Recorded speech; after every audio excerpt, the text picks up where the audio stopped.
I don't notice the brochure until the pie arrives.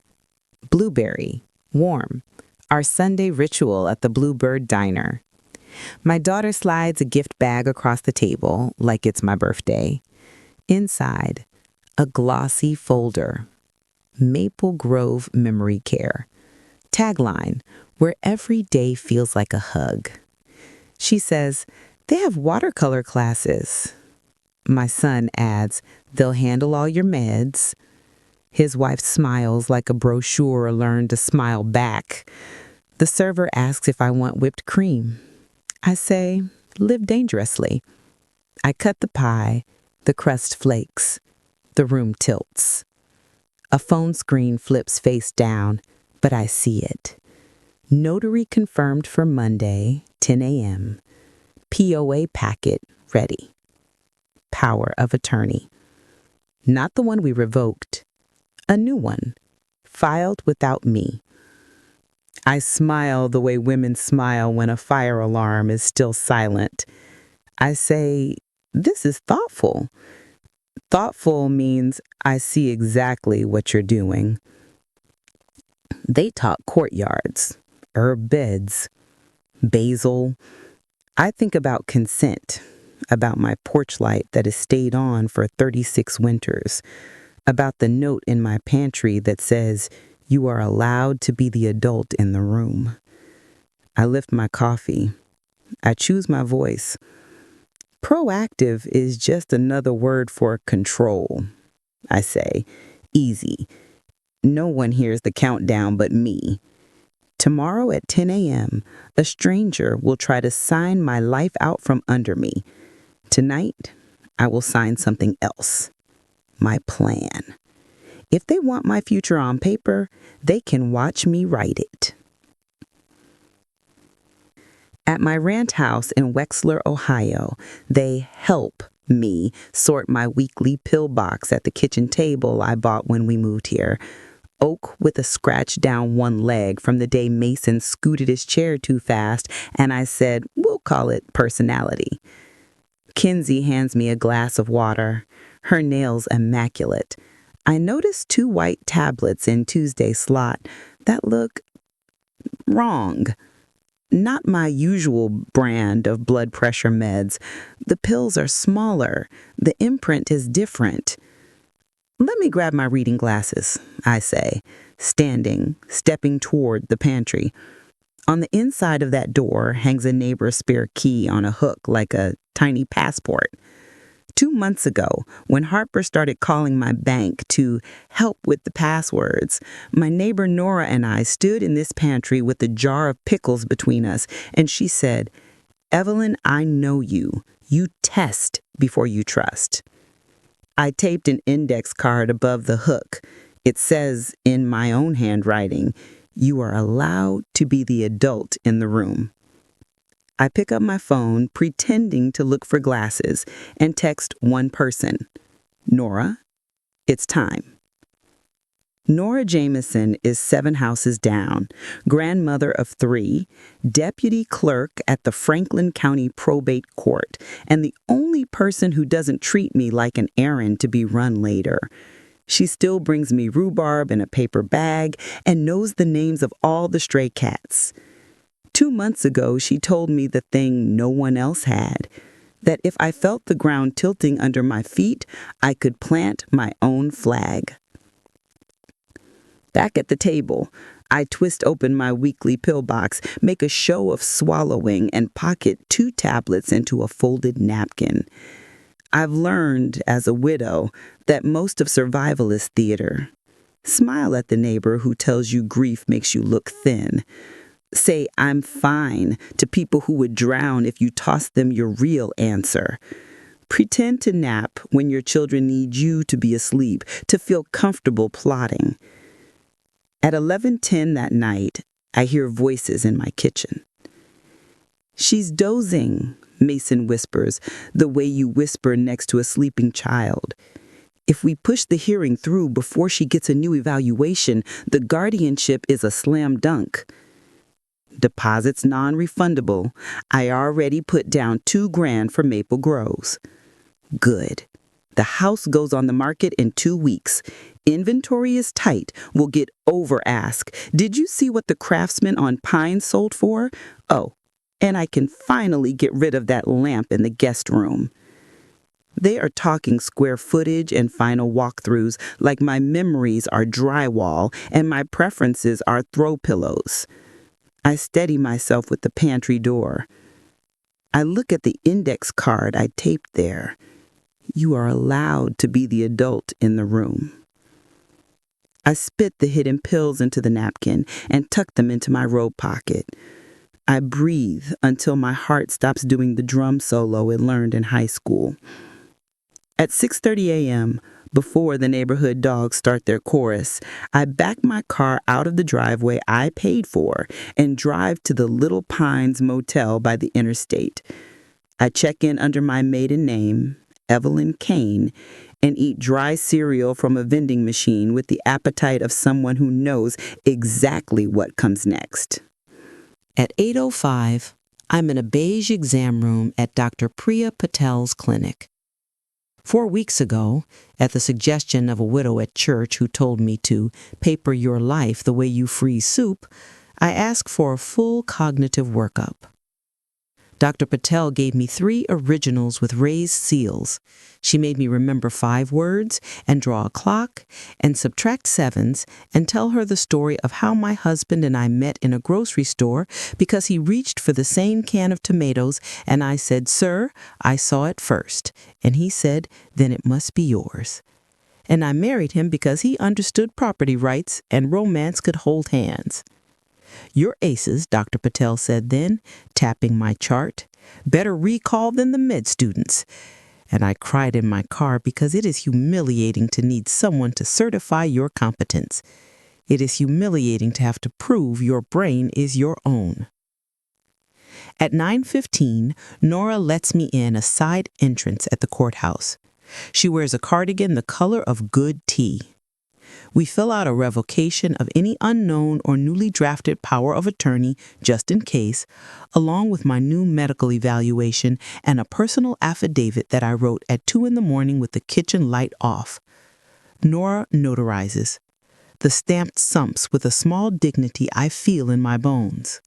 At noon, I meet attorney Atticus Reed at the diner. Former JAG, now doing elder law out of a brick office behind the VFW. He looks like the kind of man who buys his ties at Deadwill on purpose. He places a small black device on the cable like it is a weapon and a promise. "You were right to call when you did," he says. "They filed late yesterday. Hearing is Tuesday at 10. I slide him a thumb drive. "Audio from my kitchen," I say, and a photo of Kenzie's pill switch. She forgot about my camera above the stove. His jaw tightens. "We'll bring everything," he says. "Are you ready?" I'm tired of pretending not to be. In the motel that night, I eat crackers with peanut butter and stare at the popcorn ceiling. I think about my husband's hands the first week we moved in, how he held the porch-light fixture like something sacred before he screwed it into place. He said, "A light that says you can come home." He lifted it. That light has stayed on every night since. I've replaced bulbs in snow and wind, and on the July evening the power went out and came back with a gasp like a lung remembering itself. The porch light is my religion. Tuesday morning, the Franklin County probate courtroom feels like a waiting room with wood paneling. There is a smell of dust and perfume and paper. The pews are filled with faces like mine. Women who taught children to tie shoes and now sit under the stare of people who can't find their socks. Harper wears a pale green blouse, earnest. Mason's navy blazer is borrowed and a little too big in the shoulders. Kenzie clutches a folder like a lifeline. Their attorney, a billboard man I've seen blinking from 100 yards at 70 miles per hour, introduces himself to Judge Albright. "Your Honor, our mother is in decline," he says with a voice that would sell anything. "We've noticed confusion, impulsive spending, unsafe driving. We seek guardianship for her safety." Judge Albright glances at me over his glasses, which are the kind you keep in a hard case because you don't trust the world with them. Mrs. Brooks, he says. I stand. Your Honor, I balance my own checkbook, I say. I changed my furnace filter last week without swearing, which should earn me a medal. And I can still recite the school district's vendor codes from 2004. A soft ripple of laughter scrapes the ceiling. I hear Nora clear her throat. Atticus stands and presses play. My kitchen fills the courtroom. Harper's voice, deposits non-refundable. Mason's voice, slam dunk. Kenzie's voice, inventory's tight. We'll get over ask. Atticus hands up Dr. Patel's evaluation, Nora's filings, and a screenshot of Kenzie's kicks to a notary. POA packet ready. He waits the way a math teacher waits for the class to see what is obvious. The room goes still. The air shifts. Judge Albright folds his hands. Mrs. Brooks, Mr. Brooks, Miss Kenzie. He uses last names the way my mother used to use our middle names in public. What I'm hearing is, not concerned, it's control. Petition denied. Any further attempt to interfere with Mrs. Brooks's medical decisions or finances without consent will result in sanctions. He looks at me again, softer. Additionally, the court is forwarding this matter to Adult Protective Services for review. Harper goes white. Mason stares at the floor. Kenzie dabs at the corner of one eye and comes away with nothing. I could walk out then, go down High Street, buy a sundae at Witt's and call it a day. But I brought more than defense. I brought a consequence and a door. Your Honor, I say, with the court's permission, I'd like to resolve this as a family, if they're willing to act like one. I open a manila envelope and pull out a single page. My hands don't shake. This is the operating plan for something I started drafting the week your father died, I say. It's called the Porch Light Fund. It pays for emergency door locks, rides, meal drop-offs, and lawyers for seniors when their own people turn into paperwork. Atticus adds, it's funded by Mrs. Brooks's sale of the River Road Strip Mall. Proceeds are in a charitable trust. Irrevocable. Mason blinks. You sold River Road? Last month. Above ask, I say. Funny how markets work when you're not trying to steal. Harper sucks in a breath, soundless. I continue. I won't press criminal charges if I look each of them in the eye, the way I looked at them before they stuck their hands into cookie jars. If you enroll today in the Porch Lights Caregiver Apprenticeship and complete 2 years, you will scrub floors at the day center, learn transfers and lifts at the rehab clinic, take Adult Protective Services elder abuse training, and sit with 3 widows a week while their daughters buy groceries. You will make the coffee, and you will listen to the stories. At the end of 2 years, if you show me and them you understand dignity, we'll talk about holidays again. Not inheritance. Holidays. And if we don't? Mason's voice is small, the boy who used to get nervous around spelling tests. Then Mr. Reed files. Today, I say. Judge Albright raises an eyebrow that says he has watched 100 families swing, miss, and leave the bat on the ground. That seems just, he says. Consequences don't have to be cruel, I say. They just have to be clear. Kenzie looks at her shoes. I never meant to hurt you, she says, voice thin. I thought we were helping. You don't help people by erasing them, I say. Pick. They pick. They pick the thing that will blister their hands and stretch their backs and make them listen longer than is comfortable. The Porchlight Day Center opens in a converted church basement with a linoleum floor, an upright piano missing middle C, and a bulletin board with a faded flyer for a spaghetti dinner from 2003. It smells like lemon cleaner and old hymnals. By the end of week 2, It smells like cinnamon toast. We find our furniture on Facebook Marketplace and from a woman whose mother passed and whose grief comes with a cargo van. We paint the walls the color of unripe pears because it looks better in bad light. We set up 4 tables and 6 chairs and 1 recliner that reclines as if it needs a pep talk first. Atticus brings a doorbell that plays 5 different chimes, and we pick the one that sounds like hope, which is, it turns out, the same chime as a bakery. Harper sorts pill organizers for people who can't see small print anymore. She reads labels aloud, steady and slow, an incantation. 2 at breakfast, Mr. Jenkins, she says, tapping the box with a pen. She repeats instructions, not because she thinks they're dumb, but because she respects the dignity of double-checking. She prints larger labels when Mr. Jenkins squints. She stops saying meds and starts saying medication because she learns words matter. Mason learns to drive the 12-passenger van. He practices kneeling the ramp until it stops thunking.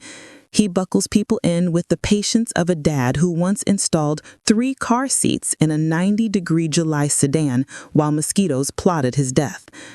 He writes down which streets wobble his passenger stomachs and starts taking routes that are 2 minutes longer and 10 times kinder. Kenzie starts in the kitchen. "We're out of decaf," she announces on the first day, and then fixes it before anyone can ask. She charts who likes wheat toast and who wants rye and who won't eat eggs if they look at her funny. On Thursdays, when the Parkinson's group comes in, she makes grilled cheese the way my mother used to. Butter first, low and slow, a tough kind of tenderness.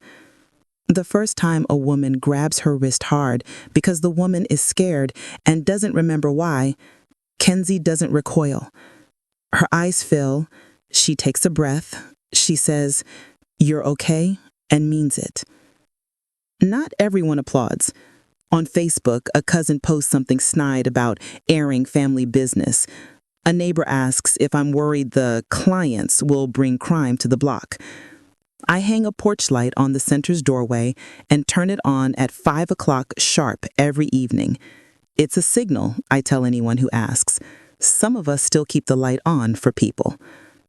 I make a coffee can bank with a slit in the lid and write "emergency taxi" on a strip of masking tape. By Friday, there's $32 inside and a prayer someone folded into $1 like origami. Adult Protective Services opens a file and closes it 3 months later with a recommendation for training and family mediation in lieu of charges. Harper knocks on my back door that night with a casserole dish and a face I don't recognize. "Can I sit?" she asks. I say, "You may. We are careful with our verbs." She places the dish on the table. She says, "I was wrong about everything. It wasn't about fear. It was about control, and I dressed it up as concern because that's how women get away with being cruel to other women. I'm sorry." "I accept your apology," I say, "and I will accept your help at 8 tomorrow morning for Mrs. Carver's bath."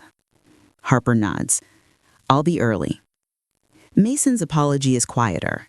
He spends 2 Saturdays building a ramp for a woman on Poplar Street whose son has promised for a year. He sands the wood until it's polite. Kenzie's apology comes the day she replaces Mrs. Lou's broken porch light with her own hands and doesn't post a picture. We start a ritual called Checks at 10. Every morning at 10, the porch light volunteers call a list of people who ask not to be forgotten that day. "You up?" we say. "You taking your morning pill?" we say. "What's for lunch?" we say. It is not policing, it's presence. The difference lives in the voice. A week later, a man calls back at 10:02 and says, "I didn't think anyone would care if I was here." And our coffee tastes like something electric. The work doesn't make us saints. It makes us sweaty and sore and less interested in being right. It makes us late to dinner sometimes. It makes us quiet on the car ride home. We go to bed earlier. We say sorry more. We drink more water and eat more toast. The hardest part isn't the lifting. It's the listening. Staying present while someone asks you 5 times if you've seen their teas and responding like you haven't been asked once. The hardest part is not making your face do the thing your face wants to do when someone tells you their daughter hasn't called in 3 months. The hardest part is turning toward, not away. A month in, the county health department inspects us. The inspector is named Tammy, and her hair is the kind you don't mess with. She taps her tablet. Hand washing signs, she says. We point at the signs. Food temps, she says. Kenzie is ready with a thermometer. Med storage, she says. Harper opens a locked cabinet like it's an altar.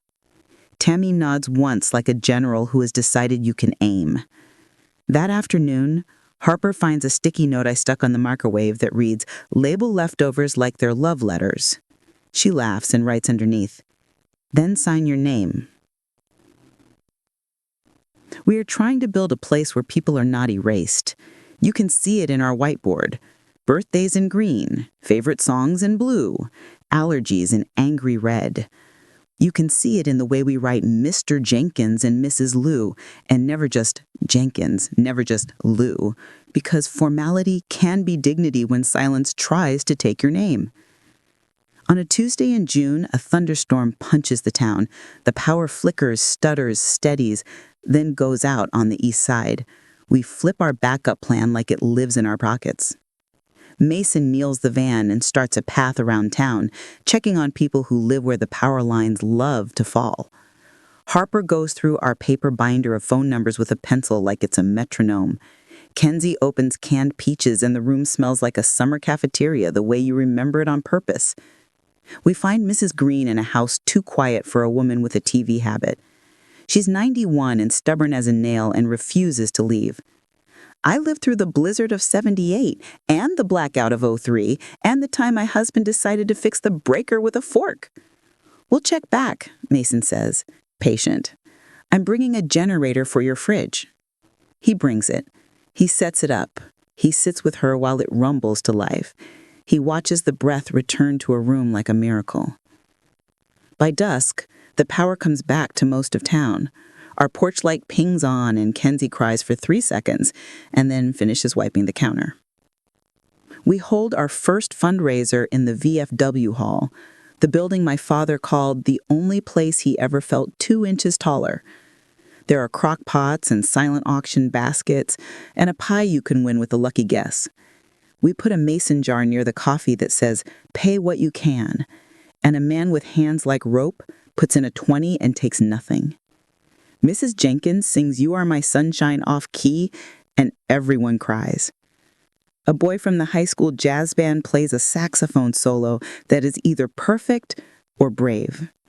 We raise enough to move into a bigger space around the corner with windows that look like optimism and a piano with all its keys. With money comes mail. With mail comes opinions. A woman writes to say we are encouraging dependency. Another writes to say our show of forgiveness is a bad example. She says people need jail, like a recipe. I put the letters in a folder labeled noise and go back to labeling bins in the supply closet, gauze, wipes, gloves, hope, because you can label some things. Atticus drops by once a month to drink burnt coffee and read the newsletter we print on a borrowed copier. He smiles at our phrases and corrects my typos. "If this gets bigger," he says one day, "you'll need a board." I've had a board. It lived in my head and it argued at night. He laughs and has the decency to look at my hands, like they built something he respects. People begin to bring us their mothers. Not just the mothers themselves, but the stories like heavy quilts. "I taught me how to make gravy," a man says, handing us his mom like she is a fragile casserole. "She used to dance in the kitchen every Friday night," a woman says, I somewhere else. "And now she hides spoons." We start a program called Friday Dances. Even though none of us wants to dance at 4 in the afternoon, we do it anyway. The playlist is a miracle of compromise. Harper learns to 2-step without complaint. Mason looks like someone who could fix a truck and then fix your broken heart. Kenzie discovers line dancing is a group therapy with fewer chairs. There are bad days. The day Mr. Hawkins wanders out the side door and we find him half a block away trying to get into his old bar. The day Mrs. Liu falls in the bathroom and we learned again we cannot strap time to the wall and say stay. The day a woman and her sister come to pick up their mother and the sister says, "You people are saints," and something in me bristles because saints don't sweat this much. On a freezing morning in January, I see my breath outside before I feel it. The forecast says wind chill of 14 below, and my porch light looks like a mouth exhaling. We open early because cold is a kind of emergency, and one by one they arrive, wrapped and blinking. We line boots up by sizes, we hang coats on every hook we can nail into the wall. Kenzie makes oatmeal in a giant pot, and the steam feels like company. At 10, Harper takes the checks at 10 folder and starts calling. Mrs. Perkins doesn't answer. Then Mr. Alvarez, then Ms. Dot. The line rings into a snowbank. "Van," Mason says. We go. We find Mrs. Perkins in a cold kitchen with a gas stove humming that soft terror hum. The pilot light is out. She thought she could fix it with a match. Mason turns off the gas. Harper kneels, eye level. "Hey," she says, and her voice is a blanket. "Come with us." Kenzie pulls a hat over Mrs. Perkins' ears that has a fur pom-pom, and Mrs. Perkins touches it like a small animal and laughs. It sounds like a bell in summer. We move 3 more people before noon. The county finally opens a warming center at the rec hall, but we were first. We were the ones who knew who slept near drafty windows and who kept blankets in the closet no one could open because the latch sticks. That afternoon, the power fails on the west side. Nora calls and says, "I have coffee and 6 power strips," and we move chairs like Tetris. Atticus brings 2 space heaters and the smell of caution. The high school brings card games and teenagers with ponytails who can charm anyone alive. The county sheriff brings a box of hand warmers and a quiet apology about nothing in particular. At 7, we turn people home if their heat is back. At 8, we tuck blankets around those who would rather sleep in public than be alone in the dark. At 9, we check every porch light on our block. They hum like a choir. When the spring comes, it comes in a rush. Crocuses like a dare, mud like a toddler. The peonies in my backyard still bloom like my mother planted them yesterday. At the day center, we start a program called Fix It Friday, where teenagers come to do the things that linger on lists. Change a light bulb 12 feet up, clean a cabinet, fix a hinge. Harper runs it with a clipboard and a drill that makes her feel like a superhero. Mason teaches a kid named Theo how to shave a door that sticks. Kenzie teaches a girl named Alina how to make soup that tastes like childhood. On a Tuesday in May, an email arrives from the Franklin County Board of Commissioners. They want to talk. A week later, I sit at a laminate table in a room that smells like meetings. "We like what you're doing," a commissioner says, like approval is a grant. "Could we help you do it in 3 more towns?" I smile in a way that keeps all my teeth to myself. I say, "We have a model. It's called the Porch Light Pledge. It's not fancy. It's 5 promises anyone can make." I pass a paper across the table. It reads, "We will believe people when they tell us who they are. We will not call control by the name of love. We will write names on the board and say them out loud. We will keep one light on every night. We will ask, what would make today easier? And then we will listen until the answer shows up." They sit with the paper like it might try to run. "They can start with 3 pilot sites," the commissioner says. "You'll consult?" I'll show up with a label maker. I say, and he laughs and then sees I'm not joking. Harper and Mason and Kenzie stand in the doorway of my kitchen that night. "You sure?" Mason asks. "Bigger is bigger." "Bigger is just more porch lights," I say. "We know how to plug in a cord." I don't sleep much that week. Not because of fear, because of inventory. When life gets bigger, you need more coffee cups, more markers, more patience. There are still days when the old script tries to put itself on my tongue. The day I pick up the phone to call Harper before Harper calls me and I think, don't need. The day I see a brochure in someone else's hand and feel the floor tilt under them and me at the same time.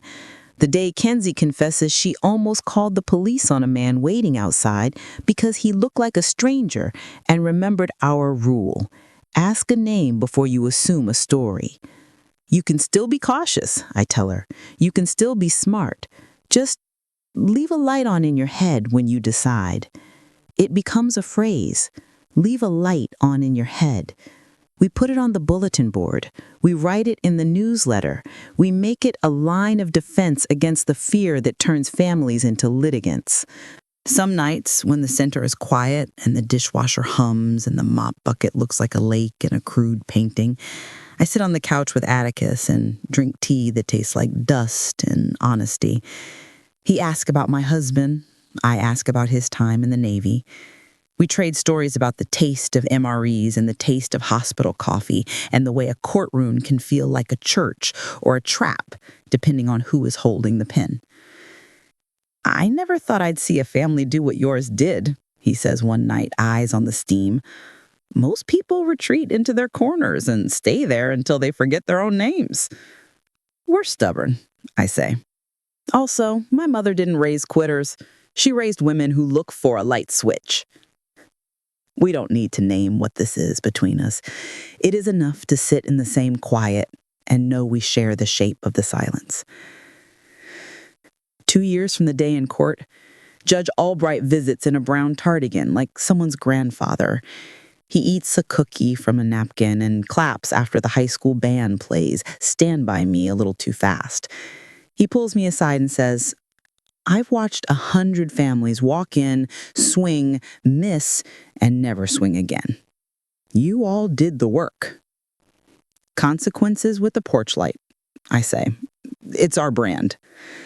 He smiles at that and looks at Harper wiping down a table and says, She found her lane. She found her steering wheel, I say. When the 2 years are done, we meet at my kitchen table again, the same oak, the same scratch in the leg with 20 more years on it. The porch light hums through the window like applause. You don't owe me anything, I say, hands flat on the table. No letters, no reports. You owe them, I nod toward town, and yourselves. Harper takes a breath. I turned down the listing on your house, she says shy. Before you ask, I shredded the comps. Good, I say. The peonies out back bloom like your grandma planted them yesterday. Mason pulls a folded paper from his pocket. I'm enrolling in the geriatric aid certification, night classes. I want to be legit. Kinsey looks at her hands. I signed up for a support group for caregivers who are learning how to not steal the steering wheel and call it love.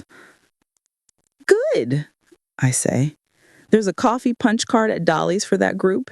Tell her you want the cards with stars. We eat lemon bars. We talk about tomorrow. We talk about the new site in Millersville and the woman who used to be a librarian and the boy there who can fix anything as long as you give him a cookie first. We talk about the way communities change when people decide to be seen. A letter comes from a woman in a neighboring county. It reads, My daughter keeps telling me she'll handle it. I am not a task. I am a person.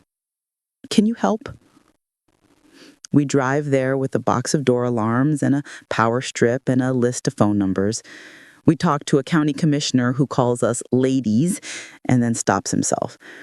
We talk to a pastor who thinks God only lives in a church and then brings his whole youth group to paint a room. We talk to a woman named Lily who says, I used to think I'd die in a hallway. And we tell her we will move the chairs until she has a seat. There is a day when everything feels like a failure. The day a man scams Mr. Alvarez on the phone and we don't get to the bank in time. The day someone writes an op-ed that calls us bleeding hearts spending other people's money, and I go outside to scream into the air because sometimes the air is the only thing big enough. The day the van breaks down in front of Tony's auto, and we sit in the heat while Tony drives past to lunch because his sandwich is waiting, and he'll come back in an hour. He does. He fixes it for free and puts his card in our jar. There is a day I forget a name. It is a name I know well, and it slips out of my head like a fish. I stand at the whiteboard with the marker poised, and the name won't come. Panic blooms.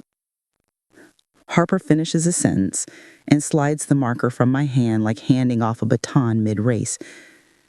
"Mrs. Halford," she says gently, writing it in blue. "You like to write the H with extra arms." I want to cry. Instead, I say, "Thank you," and look at the porch light through the window and watch it hum the way a lullaby hums. I tell myself later, you are allowed to be the adult in the room even on the days you set down the marker. When you work this closely with people, you learn your town. You learn which streets flood and which ones never plow before 9. You learn which houses have steps that are too tall and which have porches that could hold a gospel choir. You learn where the best pies are and who makes meatloaf that could solve wars. You also learn the shadows. You learn who takes advantage of who.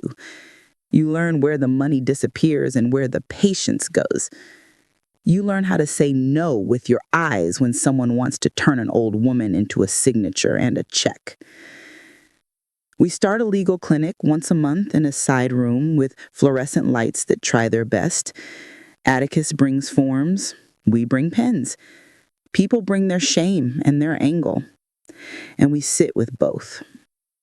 A man tries to get his sister to sign something she can possibly understand. I say, "Not today," and hold the paper in my hand until his fingers let go. There is a July when the town gets loud with fireworks, and for 5 nights we hear the thud and sizzle of other people's holidays. We make a plan. Earplugs, an apple pie you can eat with your hands in the hallway, and a baseball game on the TV with the volume just so.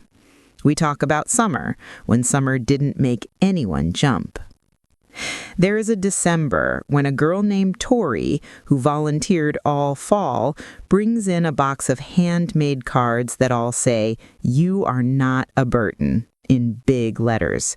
The handwriting is messy like mercy. We put a card on every chair. People pick them up like they are heavier than they look. We begin to understand that the opposite of control isn't chaos. It's trust. Trust that the people you love are whole, even when they are tired. Trust that boundaries are a version of love as old as a fence around a garden. Trust that porch lights were invented because someone needed to say, "I will be here when you come home." One afternoon, my phone rings. It's a number I don't know. "Evelyn," says a voice I love like an old song. "It's Maggie from the school district." She and I moved 10,000 pieces of paper across 1,000 desks for 15 years. We knew which elementary school had radiators that clanked and which principal kept candy in his top drawer for kids who asked good questions. Maggie's voice now has a tremor. "My son says I can't live alone," she says. "He's not wrong, but he wants to sell the house before I've packed up the photos." "Tell him," I say, "what you want to keep. Make a list. Tape it to the fridge. Invite him to bring a Sharpie and a casserole. And tonight, come sleep in our side room. It smells like lemon cleaner and cinnamon toast." She laughs. It cracks into a sob and then back again. "You always did know where to put people," she says. "I just moved the chairs," I say. The day the commissioners cut a ribbon on our third site, the mayor says words into a microphone about community and courage and how the town looks better than it did 5 years ago. He's not wrong. There are more ramps, there are more porch lights, there are more people who wave at vans and call them good trouble. There is a boy from the high school who makes our website and doesn't charge us because his grandmother learned to walk again after hip surgery with Mason holding her belt. At home that night, I stand on my porch and look at the bulb humming. Across the street, Mrs. Lou's porch light glows. On Poplar, the ramp Mason built gleams like something safe. In the day center window, the piano sits. I imagine morning, the smell of toast, and the first voice in the doorway saying, "It's cold," like a fact and a question. I am 75 now. I can still balance a checkbook in pencil, which is a type of romance. I can make grilled cheese that tastes like childhood and oatmeal that tastes like being taken seriously. My daughter does transfers like a pro and uses her clipboard like a wand for good. My son can drive in snow and grief. My daughter-in-law can look a woman in the eye while lacing up her shoes and make her feel like she could do it herself, because she can. Once, at the grocery store, I see a brochure on a rack by the pharmacy. It is navy blue with a photo of a smiling woman with her hair just so. The title says, "Are you ready?" I pick it up. I read the first sentence. I put it back. Later that day, I go to the day center, and on the dry erase board, I write, "Are you ready to be asked?" The room answers me back with a kind of quiet that feels like applause. A week later, a mother and daughter walk in. The daughter has a jaw set to a fight. The mother is soft with exhaustion. The daughter holds a folder. The mother holds nothing except her hands, which she keeps folded like she's in class. "We need help," the daughter says. The folder is labeled Plan. We have coffee and a pen. They sit. The daughter opens her folder. The mother opens her hands. We make a plan that does not turn the mother into a list. The plan has white space. We leave room for jokes. When they stand to leave, the daughter looks at the porch light over the doorway like it has said her name. It's silly, but this light, it got me. It gets a lot of people, I say. You can't be cruel under a light like that. It's against the code. What code? She asks, smiling. The one we wrote on a napkin, I say. The one that says you don't have to be cruel to be clear. That night, I get out the wooden box with my husband's letters in it.